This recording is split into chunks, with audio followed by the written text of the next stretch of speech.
যে নিজের নাম সবাইকে রুদ্র বলে আর ও সিবিআই কে কথা সবাই দিয়েছে ভয় যে পাচ্ছে। ও পরে সে কার্ডটা অন্য কাউকে করবে। এখন আমরা কলকাতা সিবিআই অফিসের সামনে আছি।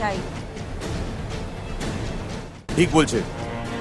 হতে পারে মিডিয়া আর লোকেরা কিছু জানে না, কিন্তু আমরা জানি ভালোভাবে।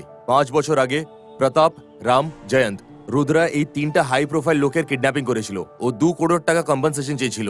মা বাবা পয়সা দিয়েছে, তবুও সবাইকে মেরে ও বডি ফেরত দিয়ে দিয়েছে। 5 বছর আগে রুদ্রা যে মার্ডারগুলো করেছিল, ওই মার্ডার আর এই মার্ডারের মধ্যে সিমিলারিটি অনেক সেম আছে। ওই হাই প্রোফাইল বাচ্চা, 2 কোটি টাকার কম্পেনসেশন আর কাজ করার টেকনিক সেম আছে। মানে রক্তকে থামানোর জন্য ও একটা স্পেশাল ইনজেকশন দিয়েছে ওদেরকে, তাদের গলার শিরা কেটে দিয়েছে আর ওকে মেরে শেষ করে দিয়েছে। তো আমার পয়েন্ট এটা আছে যে ও আসল রুদ্র কেন হতে পারে না। যেইভাবে ও বলল, আইপিএস অঞ্জলি ওই সময় নতুন রিক্রুট ছিল, সেনসিটিভ কেস আছে, মানে এটা হতে পারে হয়তো এটা কভার না হয়ে মিস্টার যায়। গৌড়া, একটু দাঁড়ান।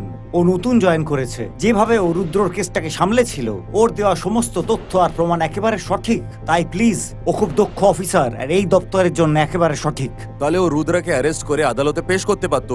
এনকাউন্টার কেন করলো? নারায়ণ স্যার ওই অপারেশনটাকে টিমের 5 জন মিলে হ্যান্ডেল করেছিল। আমি ওদের